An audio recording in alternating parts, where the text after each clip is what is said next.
NEET UG re examination को लेकर इस वक्त सबसे बड़ा सवाल यही है कि क्या 21 जून को एग्ज़ाम होगा या फिर ये पूरी तरीके से रद्द हो सकता है। पिछले कुछ दिनों से सोशल मीडिया पे इस बात को लेकर काफ़ी ज़्यादा कन्फ्यूजन है, काफ़ी ज़्यादा एक अलर्ट है। और एक तरफ देखें तो एनटीए और एजुकेशन मिनिस्ट्री एग्ज़ाम कंडक्ट कराने की पूरी तैयारी में भी ज़रूर जुट चुके हैं। और ये दूसरी तरफ या अगर हम देखें दूसरी पिक्चर, वहाँ हज़ारों स्टूडेंट्स ने एग्जामिनेशन रद्द करने की डिमांड भी अलग बनाई हुई है। चलिए समझते हैं सबसे पहले इस पूरे मैटर को कि आखिर ये पूरी प्रक्रिया क्या बनती जा रही है और क्या परीक्षा वाकई में होगी या नहीं। सबसे पहले बैकग्राउंड समझते हैं। 3 मई 2026 को हुआ ये नीट यूजी परीक्षा, जो कि पेपर लीक और एग्जाम अगर देखें तो ट्रांसपेरेंसी पे कई ज़्यादा सवालों के बाद, एलिगेशंस के बाद ये कैंसिल कर दिया गया था। अब इन्वेस्टिगेशन में राजस्थान, हरियाणा, मध्य प्रदेश, ये तीनों स्टेट समेत कई स्टेट्स भी और शामिल है, जिसमें पेपर लीक और लिंक जो सामने आए हैं उसके बाद ये कार्रवाई तेज हो गई है। लेकिन इस पूरे केसेस की इन्वेस्टिगेशन अभी भी सीबीआई जरूर जुटा हुआ है, जहां पे पेपर सेट कराने वाले प्लान को लेकर भी जरूर बात है।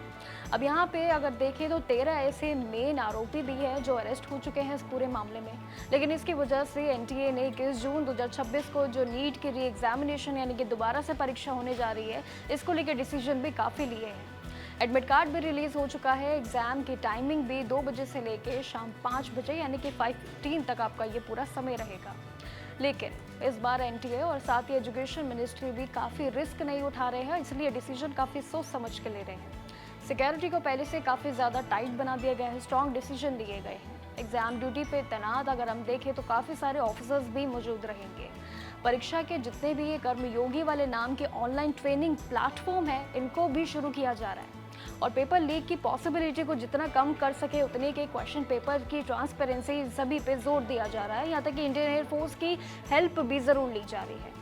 अब पेपर बनाने वाले एक्सपर्ट और स्टाफ को एग्जाम खत्म होने तक कंप्लीटली अगर देखें तो आइसोलेटेड भी रख दिया जाएगा, ताकि कोई भी इंफॉर्मेशन बाहर न जा सके। इसी के साथ ही पेपर लीक के अगर जितने भी फेक मामले देखे, रूमर्स देखे, इनको रोकने के लिए भी 22 जून तक टेलीग्राम पे टेम्पररी बैन भी लगा दिया गया है, जो कि 30 जून तक ये मैसेज एडिटिंग पूरी तरीके से लगा दिया गया है, रिस्ट्रिक्शंस लगा दिए गए हैं। लेकिन इस पूरे मामले में एक चीज़ बिल्कुल तय है कि आखिर परीक्षा पे ना होने वाला सवाल बिल्कुल नहीं बनता है, क्योंकि ये काफ़ी ज़ोरों के बाद प्रक्रिया दोबारा से शुरू होने जा रही है, जिसमें परीक्षा को रद्द करने का ये फैसला इस समय पे लेना बिल्कुल गलत हो सकता है।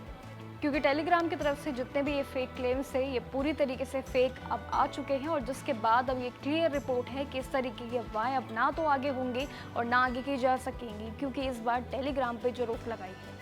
लेकिन इतना ज़रूर तय है कि स्टूडेंट्स की तरफ से ये अगर देखें, एडवोकेट विनीत जिंदल ने भी सबमिशन दिया है कि उनका ये भी कहना है कि पेपर लीक में स्टूडेंट्स की कोई गलती बिल्कुल नहीं थी, लेकिन सबसे ज़्यादा प्रेशर और सबसे ज़्यादा अगर हम देखें तनाव उन्हीं को है जो इन्होंने फेयर तरीके से एग्जामिनेशन की है।